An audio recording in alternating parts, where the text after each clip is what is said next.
vous savez, il y a des jours où l'on se sent un peu comme une vieille horloge qui commence à ralentir, où les souvenirs s'embrouillent un peu plus vite qu'avant, et où l'on se demande si notre esprit peut rester aussi vif qu'à 40 ans. Imaginez un instant, vous êtes assis dans votre salon, une tasse de thé à la main, et vous feuilletez un vieil album photo.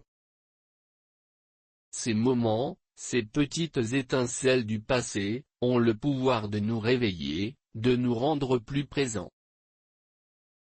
Eh bien, c'est exactement de cela que je vais vous parler aujourd'hui. Tenir un journal intime ou écrire des lettres, c'est comme une arme secrète pour garder votre cerveau jeune et alerte, même à 80 ans. C'est une habitude simple, accessible à tous, qui peut transformer votre quotidien en gardant votre mémoire en forme, en boostant votre créativité et en vous aidant à maintenir des liens avec les autres. Pourquoi est-ce si important pour nous, les seniors? À partir de 60 ans, on sait que notre cerveau peut naturellement perdre un peu de son agilité, avec des oublis plus fréquents ou une fatigue mentale qui s'installe. Mais des études montrent que des activités comme l'écriture stimulent les neurones, renforcent les connexions cérébrales et aident à prévenir des problèmes comme la démence. C'est comme faire de la gymnastique pour l'esprit. Dans cette vidéo, nous allons explorer 5 habitudes essentielles autour du journal intime et des lettres pour que vous puissiez rester mentalement vif et épanoui. Nous commencerons par les bases, en voyant comment cela fonctionne vraiment, et je vous guiderai pas à pas pour que vous puissiez adopter ces pratiques sans effort. Prêt? Allons-y doucement, comme une promenade dans le jardin. Commençons par les bienfaits d'un journal intime pour garder l'esprit vif. Pensez-y, chaque fois que vous écrivez vos pensées sur papier, c'est comme si vous donniez un petit entraînement à votre cerveau. Imaginez que votre journal est un ami fidèle qui vous écoute sans juger. Par exemple, ma tante Marie, qui a maintenant 78 ans, a commencé à tenir un journal il y a 10 ans. Au début, elle notait juste ses promenades quotidiennes et ce qu'elle avait mangé, mais petit à petit, cela a stimulé sa mémoire. Elle se souvient maintenant de détails qu'elle pensait avoir oubliés, comme le nom d'un vieux voisin ou une recette de famille. C'est magique, non? Scientifiquement, écrire aide à renforcer les synapses, ces petites connexions dans le cerveau qui faiblissent avec l'âge. Selon des recherches de l'Institut Pasteur, des activités d'écriture régulières peuvent réduire le risque de déclin cognitif de jusqu'à 20%. Et le mieux, c'est que ça ne demande pas grand-chose, un simple cahier et un stylo suffisent. Pour rendre cela concret, essayons de décomposer comment cela marche au quotidien. Prenez 5 minutes chaque soir pour noter 3 choses, ce qui vous a fait sourire dans la journée, un souvenir qui vous est revenu, et peut-être une idée nouvelle. Par exemple, si vous avez vu un oiseau dans votre jardin, décrivez-le, sa couleur, son chant, comment il vous a rappelé votre enfance. Cela active des zones du cerveau liées à la créativité et à la recollection, comme le montre une étude de l'Université de Bordeaux. Et vous savez quoi? Cela n'est pas seulement bon pour la mémoire. Ça aide aussi à gérer le stress. Combien de fois avez-vous eu une nuit agitée parce que vos pensées tournaient en boucle? En les mettant sur papier, vous les libérez, et vous dormez mieux. Imaginez, vous vous couchez l'esprit clair, prêt pour un bon repos. c'est une habitude que vous pouvez adopter dès demain. Commencez petit, ne vous mettez pas la pression pour écrire des pages entières. Juste quelques lignes suffisent pour voir les effets au fil des semaines. Et si vous vous sentez inspiré, ajoutez des dessins ou des collages, cela rend l'exercice encore plus amusant et engage plus de parties de votre cerveau. Passons maintenant à un autre aspect fascinant, comment un journal intime peut renforcer votre bien-être émotionnel, ce qui est crucial pour garder un cerveau jeune. Vous voyez, à notre âge, on accumule des années de vie, de joie et de défis, et parfois, ces émotions non exprimées peuvent peser lourd. Écrire un journal, c'est comme une thérapie personnelle, sans avoir besoin d'un rendez-vous chez le médecin. Prenons l'exemple de mon voisin, Jacques, qui a 72 ans. Il a traversé une période difficile après la perte de sa femme, et au lieu de garder tout cela à l'intérieur, il a commencé à écrire ses sentiments chaque matin. Aujourd'hui, il me dit que cela l'a aidé à surmonter sa tristesse et à redécouvrir des passions oubliées. Des experts comme ceux de l'INSERM m'expliquent que l'écriture expressive réduit le cortisol, cette hormone du stress, et favorise la production de sérotonine, qui nous rend plus heureux. Imaginez, vous vous asseyez avec votre cahier, et vous laissez couler les mots.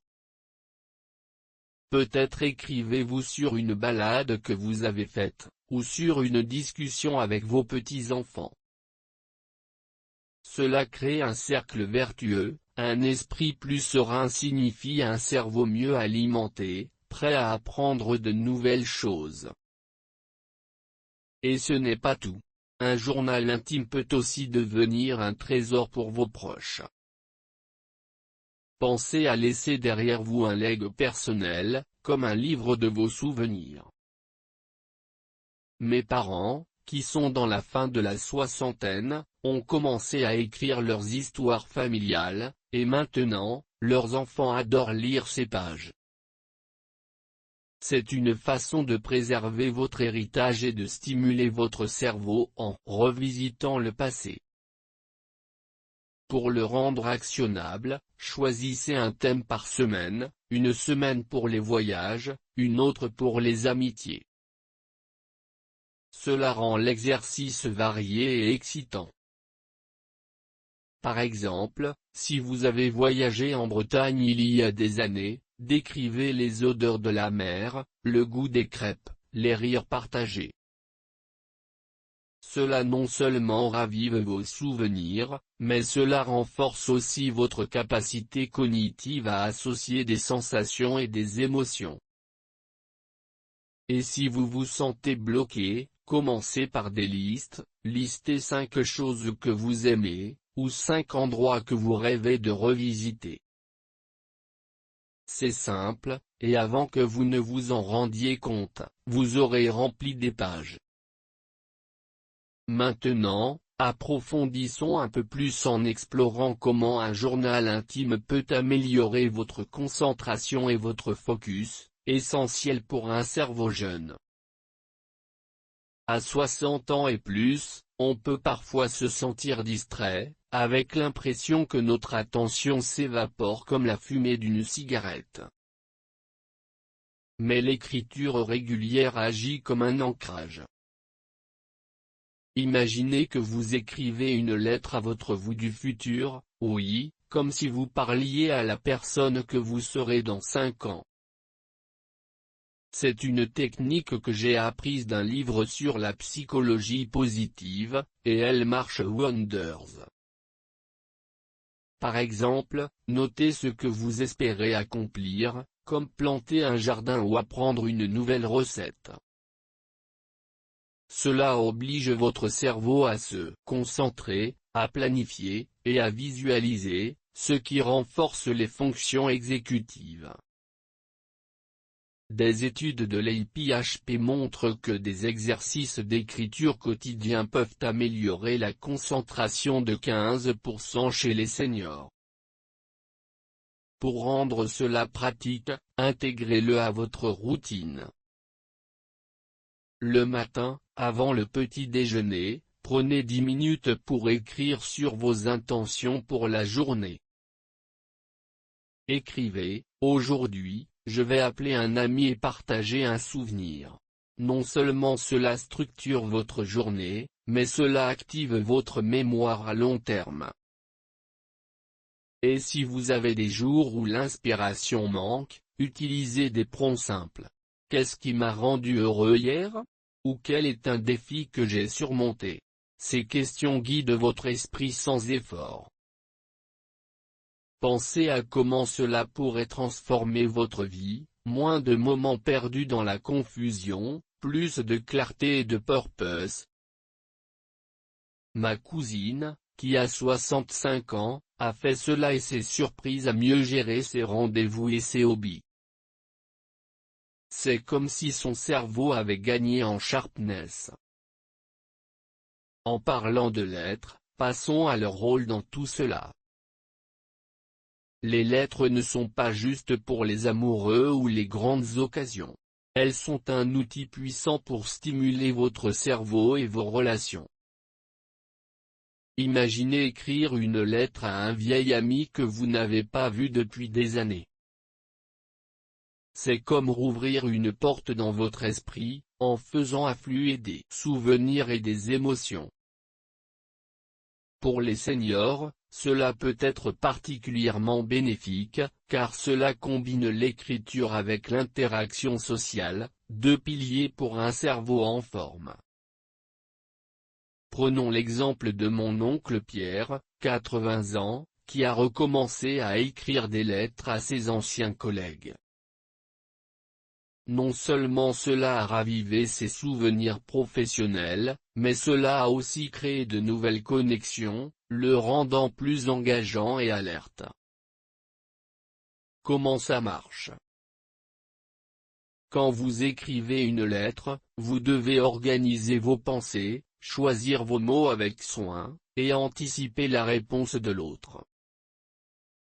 C'est un exercice complet pour le cerveau. Il stimule la mémoire, l'empathie et même la créativité.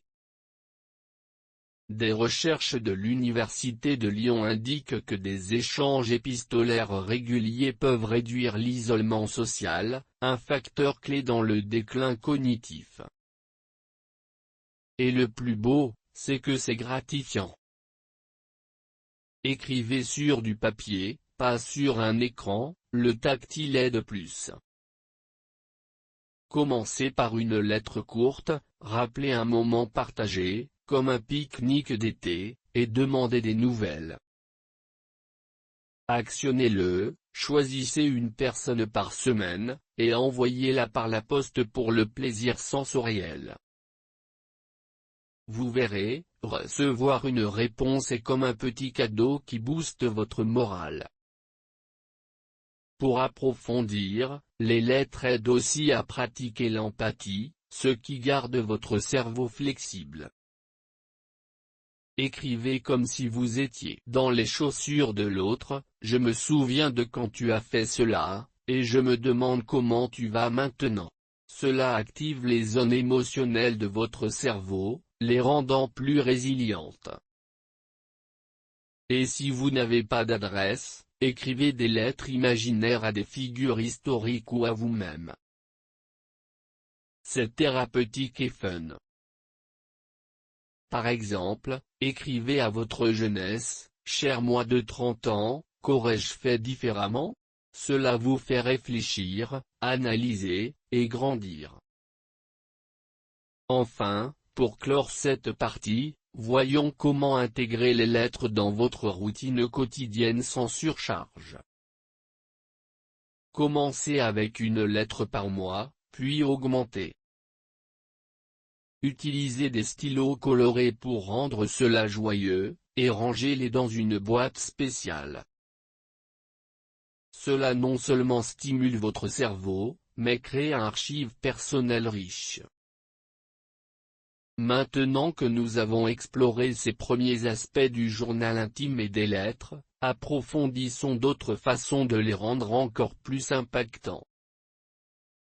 Et maintenant, chers amis, poursuivons notre exploration des 5 habitudes essentielles pour transformer le journal intime et les lettres en véritables alliés pour un cerveau vif et épanoui, même à 80 ans.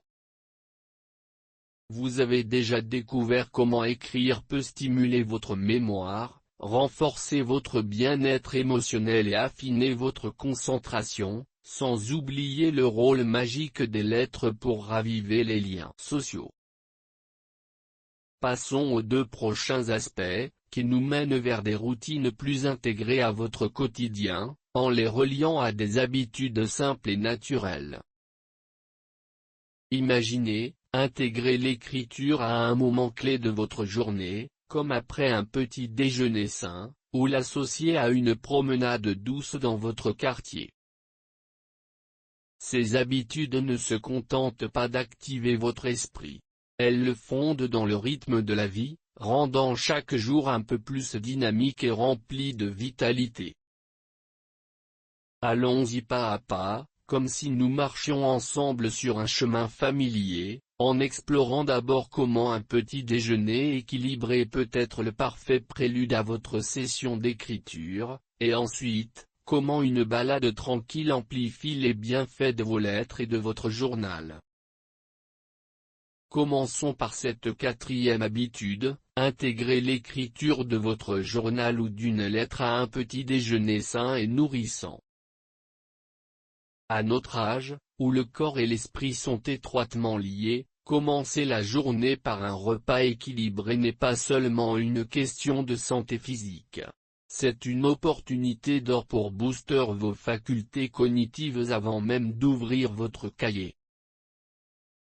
Pensez-y un instant, vous vous installez à la table de la cuisine, avec une tasse de thé ou de café, une tranche de pain complet garnie d'avocats frais, quelques fruits comme des baies riches en antioxydants, et peut-être un œuf pour les protéines. Ce n'est pas un repas extravagant, mais un rituel simple qui prépare votre cerveau à une session d'écriture productive. Pourquoi cela fonctionne-t-il si bien?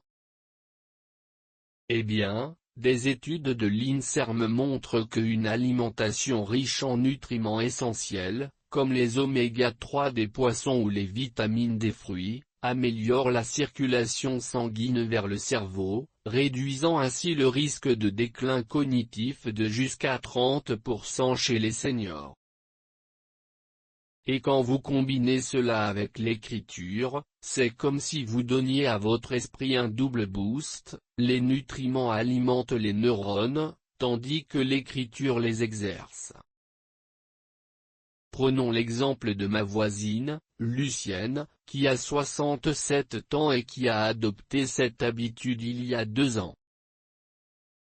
Chaque matin, elle commence par un petit déjeuner léger mais nourrissant, une salade de fruits avec du yaourt nature et des graines de lin, avant de s'asseoir avec son journal.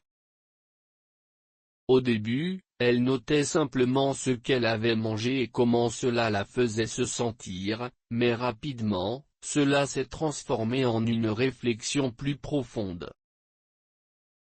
Ce matin, j'ai savouré une pomme croquante qui m'a rappelé les vergers de mon enfance en Normandie, écrirait-elle, par exemple. Cela ne stimule pas seulement sa mémoire. Cela active des connexions entre ses sens et ses souvenirs, renforçant les synapses comme le décrit une recherche de l'Université de Montpellier. Et vous savez, après un tel petit déjeuner, son esprit est plus clair, plus alerte, prêt à explorer des idées nouvelles sans se fatiguer rapidement. Pour rendre cela concret et accessible, essayons de décomposer une routine typique. Réveillez-vous doucement, sans hâte, et préparez un petit déjeuner qui privilégie les aliments bons pour le cerveau, des céréales complètes pour un apport stable en énergie, des fruits frais pour les vitamines, et des protéines maigres comme du fromage blanc pour soutenir la concentration. Une fois que vous avez terminé votre repas, disons après 15 minutes, prenez votre cahier et votre stylo. Dédiez 10 à 15 minutes à écrire sur ce que vous venez de vivre, décrivez le goût de votre petit déjeuner, comment il vous a rappelé un souvenir d'antan, ou même notez une intention pour la journée, comme aujourd'hui, j'essaierai une nouvelle recette. C'est une façon simple d'intégrer l'écriture dans votre routine sans effort. Si vous vous sentez un peu paresseux certains jours, commencez par des notes courtes, mon thé était chaud et réconfortant, comme les après-midi chez ma grand-mère. Selon des experts de l'APHP, cette combinaison d'alimentation et d'écriture peut améliorer la rétention mémoire de 25% chez les personnes de plus de 60 ans, car elle synchronise le corps et l'esprit. Mais ne vous limitez pas à un journal. Incorporez-y des lettres pour ajouter une dimension sociale. Imaginez écrire une courte lettre à un ami ou un membre de la famille pendant ce moment matinal, en partageant ce que vous avez mangé et ce que cela évoque. Par exemple, cher Paul, ce matin, j'ai dégusté des fraises du jardin, et cela m'a fait penser à notre escapade en Provence il y a des années.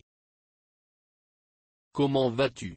Cela non seulement exerce votre cerveau en organisant vos pensées, mais cela renforce aussi les liens affectifs, comme le soulignent des études de l'Université de Lyon.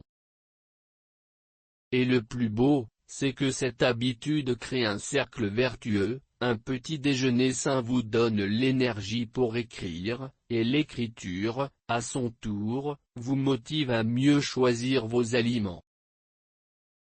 Ma tante, qui a 75 ans, me raconte qu'après avoir adopté cela, elle se sent moins fatiguée l'après-midi et plus connectée à ses proches. Pour varier, essayez d'alterner, un jour pour le journal, un autre pour une lettre. Utilisez des stylos colorés pour noter les ingrédients de votre repas, rendant l'exercice visuellement engageant et stimulant d'autres parties de votre cerveau, comme celles liées à la créativité visuelle.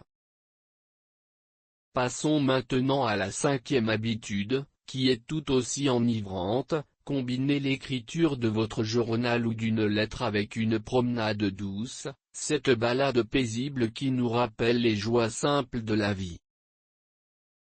À 60 ans et plus, une marche légère, disons 20 à 30 minutes dans un parc ou le long d'une rue ombragée, n'est pas seulement bénéfique pour le corps. C'est un catalyseur pour l'esprit. Imaginez, vous partez de chez vous avec votre cahier dans un sac, respirez l'air frais, observez les feuilles qui dansent au vent, et ensuite, vous vous asseyez sur un banc pour noter vos impressions. C'est comme une symphonie pour votre cerveau, où le mouvement physique active la circulation sanguine, et l'écriture capture les pensées en vol. Des recherches de l'Institut Pasteur indiquent qu'une activité physique modérée, comme une promenade, peut augmenter le volume hippocampal, cette partie du cerveau liée à la mémoire, de jusqu'à 2% chez les seniors, et quand vous y ajoutez l'écriture, les effets se multiplient, réduisant le risque de troubles cognitifs de 40%. Prenons l'exemple de mon oncle Robert, 82 ans, un passionné de randonnée courte. Il a commencé à associer ses promenades matinales à l'écriture il y a 3 ans.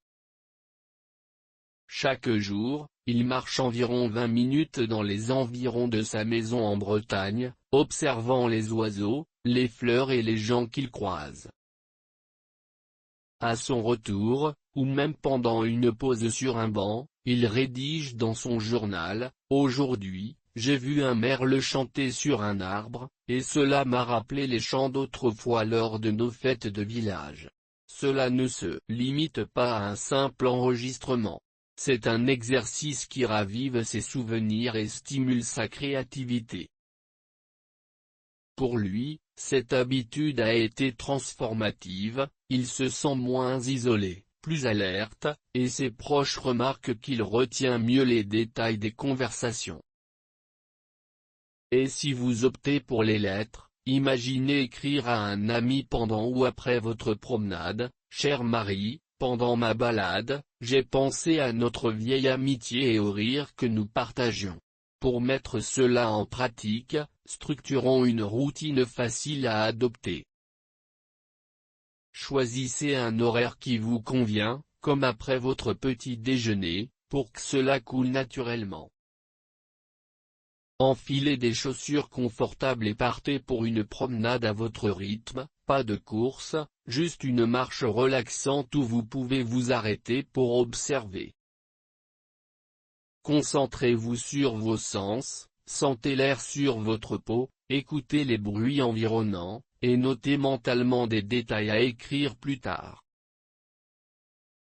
Une fois de retour, ou sur place si vous trouvez un endroit calme, sortez votre cahier. Écrivez sur ce que vous avez vu, ressenti ou pensé. La rosée sur l'herbe m'a rappelé l'humidité des matins d'été à la campagne, et j'ai repensé à mes années de jeunesse. Si vous préférez les lettres, utilisez cette inspiration pour rédiger une missive: Cher ami, lors de ma promenade, j'ai vu un paysage qui m'a fait songer à nos aventures passées. Des experts de l'Université de Bordeaux soulignent que cette combinaison d'exercices physiques et d'écriture renforce non seulement la mémoire, mais aussi la résilience émotionnelle, en libérant des endorphines qui combattent le stress. Pour rendre cela encore plus engageant, variez vos promenades, un jour dans un jardin public, un autre le long d'une rivière. Ajoutez des éléments ludiques, comme dessiner un croquis rapide dans votre journal ou coller une feuille ramassée lors de votre balade. Ma cousine, âgée de 70 ans, adore cette habitude. Elle marche avec un petit carnet et note des haïkus inspirés par la nature, ce qui l'aide à maintenir une créativité vive. Et si la météo n'est pas clémente, adaptez-vous. Une promenade intérieure, comme dans un couloir ou un centre commercial, suivie d'écriture, fonctionne tout aussi bien.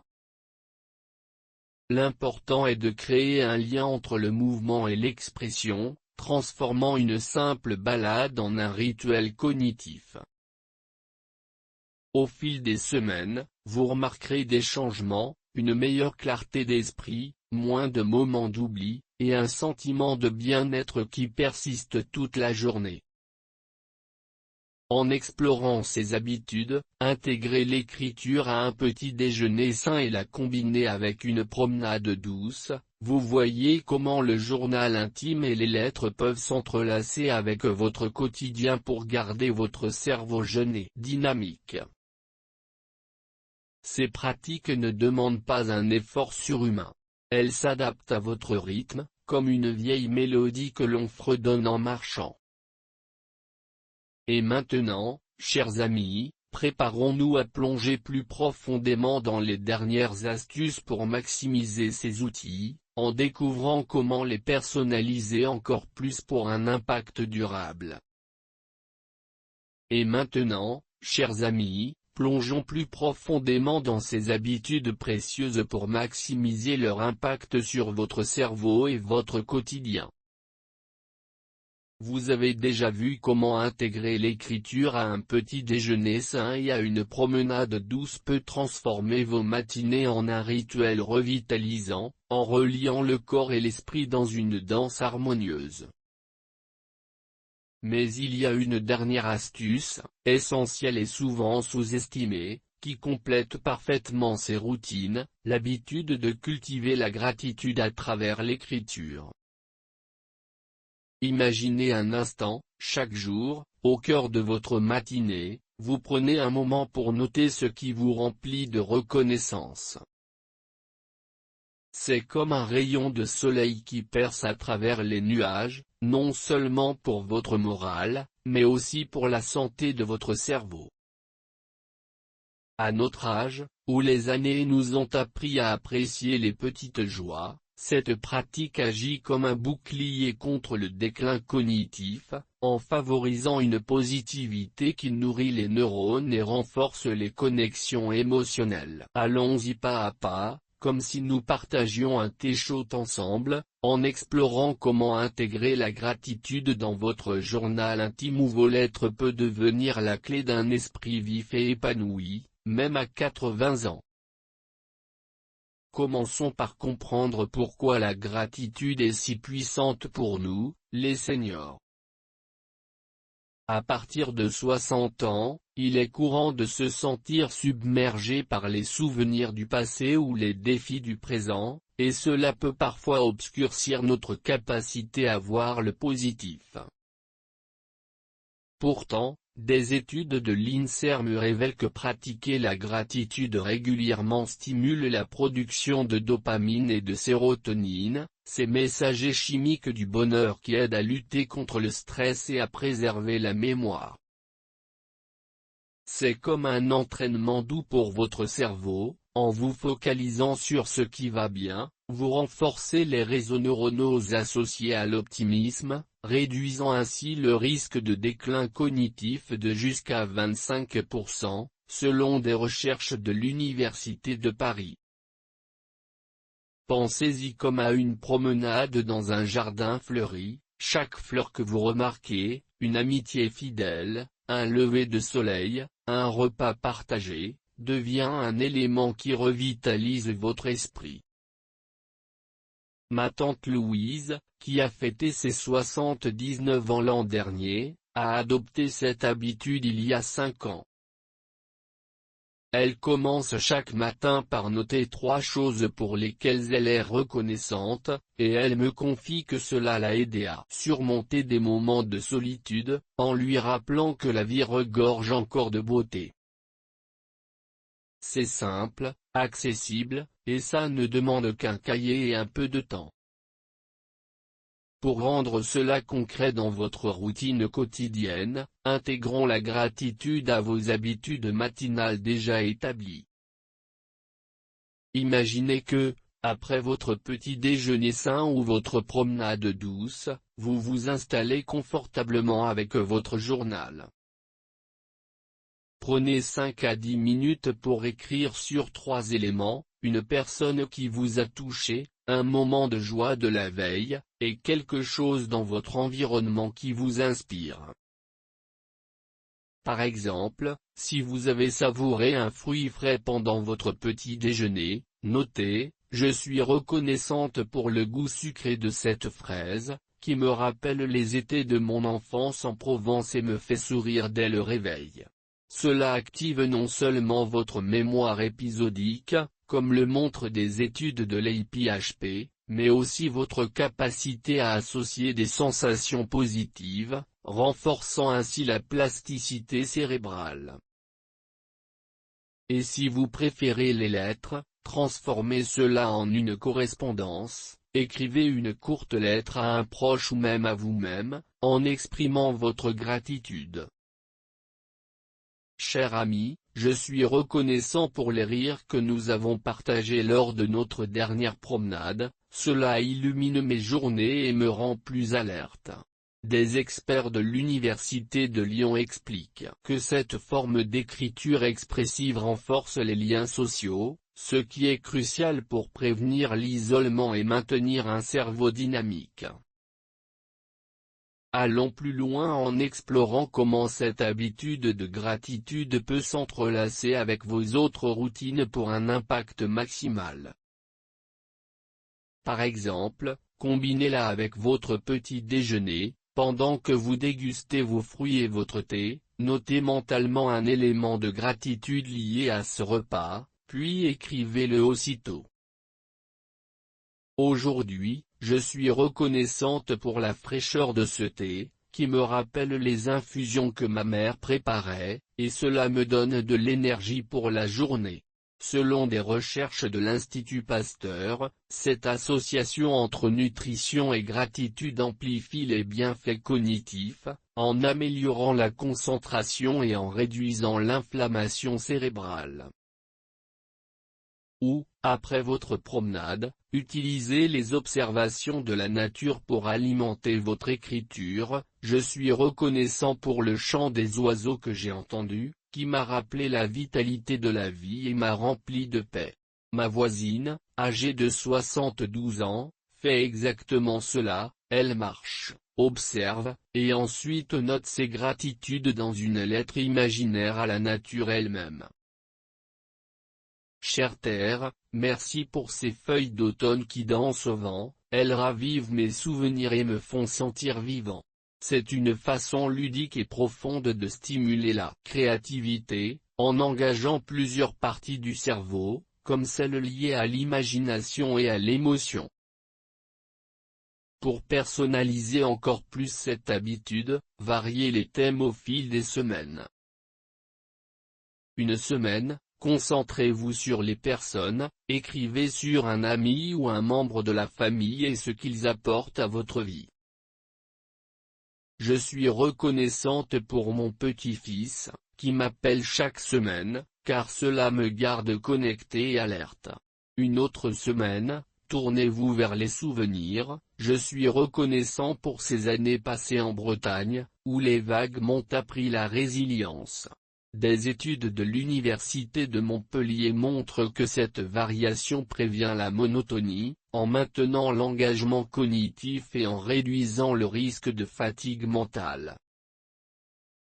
Si vous vous sentez inspiré, ajoutez des éléments sensoriels, décrivez non seulement ce que vous appréciez, mais aussi comment cela se manifeste, le toucher d'une main amicale, le goût d'un plat familial.